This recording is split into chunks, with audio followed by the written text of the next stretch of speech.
Good morning, and thank you for joining me on the Path to Liberty.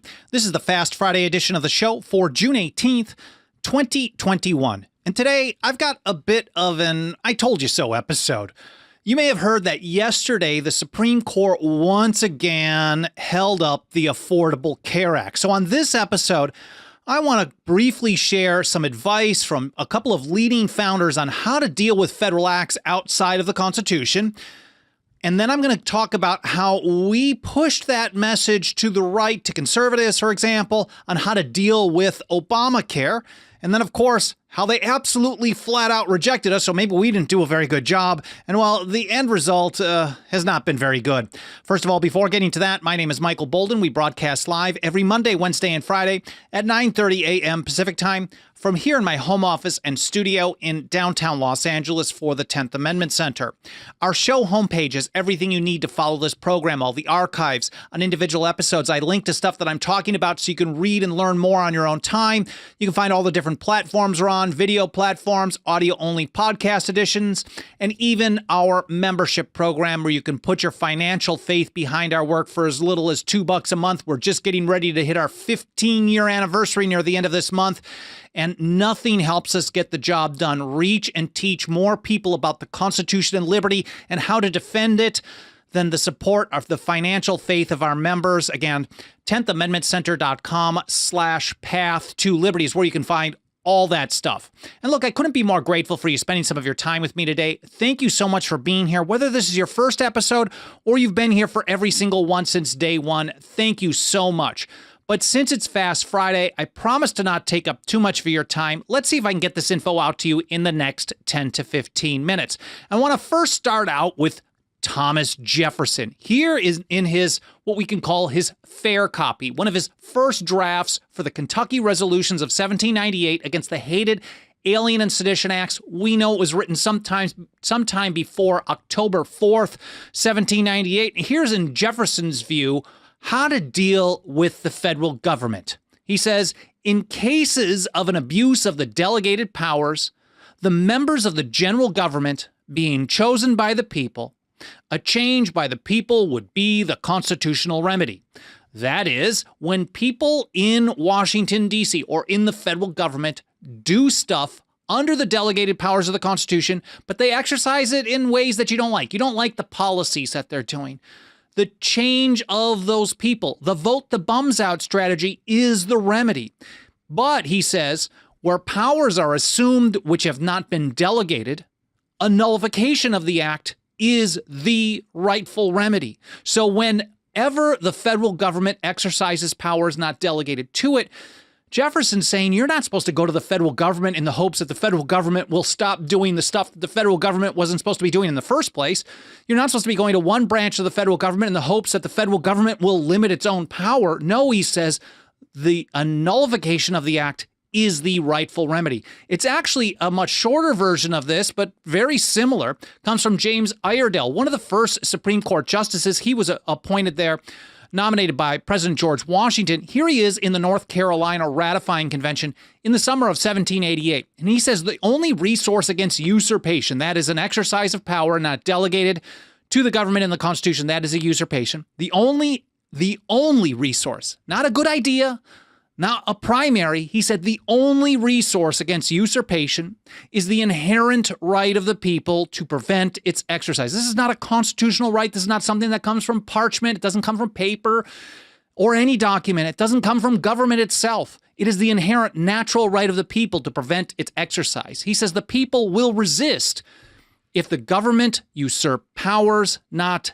delegated to it. And that's exactly what I advised on how to deal with the Affordable Care Act. Here from my Southern Poverty Law Center profile, which has been around for probably almost a decade now. Here's how they put it. In June of 2012, Bolden called the U.S. Supreme Court's decision to uphold President Obama's health care law, quote, an assumption of undelegated powers. Absolutely correct. Showing that, quote, evil is advancing. And the reason I use the word evil there is because in James Madison's Virginia resolutions of 1798, he talked about how it was the duty of the states to interpose to arrest a progress of evil. That is, an exercise of powers that were not delegated to the federal government in the Constitution.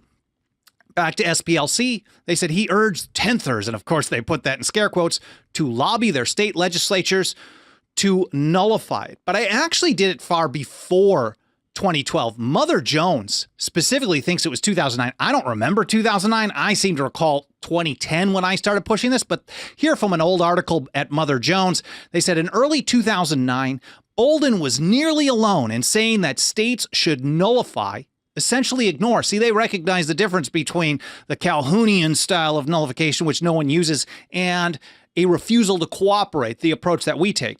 He was nearly alone in saying that states should nullify, essentially ignore any future health care bill, which he sees as yet another example of federal thuggery. And they point out that I'm uninsured.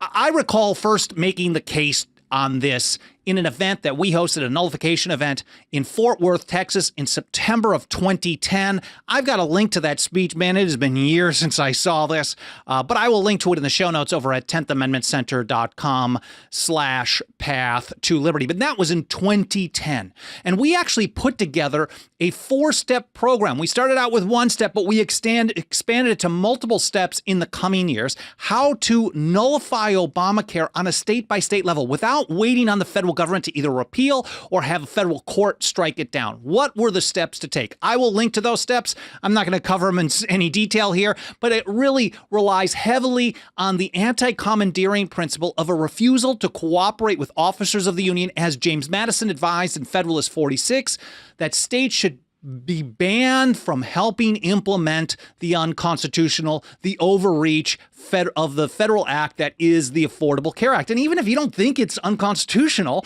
you can still say, well, we don't like the policy and we don't want to help implement it here because that's not what we agree with. And that's exactly the approach that we take. Here, Judge Andrew Napolitano, a couple of years later, noted, and as some states started at least considering this legislation, it got a lot of pushback from the right, though. He pointed out that, quote, if enough states do this, banning the enforcement of and implementation on a state level of the Affordable Care Act, which is predicated on cooperation between the federal government and the states. He says if enough states do this, it will gut Obamacare because the federal government doesn't have the resources to go into each of the states if they start refusing. That was Judge Knapp in, I think, 2013. Now, gutting Obamacare is a huge step forward, but that is the step forward that has to be taken rather than waiting on the federal government. Now, of course, we were, told that this is a bad idea. Human Events said it was scary. They said that, secessionists and nullifiers, they won't succeed. And he said it was a danger. This is a guy named Jarrett Stepman who wrote in Human Events back then that this was a dangerous approach. Don't fall for it. We also saw in the Daily Torch, which is from Americans for a Limited Government, and Mark Levin basically did the same type of thing. And they actually quote James Madison out of context without understanding the context of what Madison was talking about to say that this was going to bring an end to the Union. They warned that it would bring total destruction. In fact, Mike Meharry actually ended up putting together an entire handbook just on James Madison's notes on nullification in the 1830s, 1835. I've got a link to an article where he gives a brief overview on this, and at the bottom there's a link to it where you can actually pick up this handbook if you'd like, Smashing Myths. If you're a 10th Amendment Center member, it's available for download for free over at members.10thamendmentcenter.com, but for everybody else, you can actually buy that if you want. Otherwise, the article by Meharry is free, and it's got a lot of the information. So basically, because there was so much Republican and conservative opposition to this, we were thwarted. We didn't have enough resources. We probably didn't push hard enough. We didn't have enough boots on the ground, and we weren't able to convince any state to really move forward with this action. We got somewhat close in South Carolina. We were getting close in Tennessee, possibly Missouri as well, but never got anything across the finish line. In general, we were told in 2010, you first have to get the Tea Party in. Let's just wait. This is a little too radical, Bolden. Maybe we should first focus on this election cycle. We'll get the Tea Party people in. And that didn't work. So then, of course, right after that, we have to sue in federal court. There were even, if you recall, in 2012, before the NFIB versus Sebelius case, the Justice Roberts case, we could call it, there were even people protesting on the steps of the Supreme Court. Like, this is going to change some federal judge's mind. I think that's nuts. So, of course, in 2012, they lose in court. Then we're told, oh, we got to wait again. First, we got to get through this next election. Everybody support Mitt Romney, which is just absurd. And then we had another court case. I think it was King versus Burwell, which also lost in 2015. And then in 2016, we were told to vote for the next guy. There were so many times throughout that year leading up to that election, we were told on almost every single issue that, oh, you don't have to worry about this. Just vote for my guy and it'll all be taken care of. We were told on the Affordable Care Act that on day one, they were going to request a full repeal. And then sometimes you heard repeal and replace with some other government-run garbage. We were told over and over in the first 100 days, Obamacare was going to be gone. And that also failed. So I don't think anyone should be surprised that yet another court case has come and gone. We got the same result. Here's Robert Barnes yesterday in the Washington Post, and he put it this way. The third attempt to derail the Affordable Care Act at the Supreme Court suffered the same unsuccessful fate of the first two on Thursday. And jubilant Democrats praised the decision, preserving the law that now delivers health care coverage to millions of Americans. It sure sounds positive there. WAPO, what a surprise. Going further, Robert says, on a 7-2 vote, it wasn't even close. The court dismissed the latest challenge from Republican-led states and endorsed by the Trump administration. Ilya Soman, who writes her over at Reason, he also had an article at WAPO as well yesterday. I think he gives a real good overview of the technical stuff. I'm not linking it here just because I'm not getting into that discussion.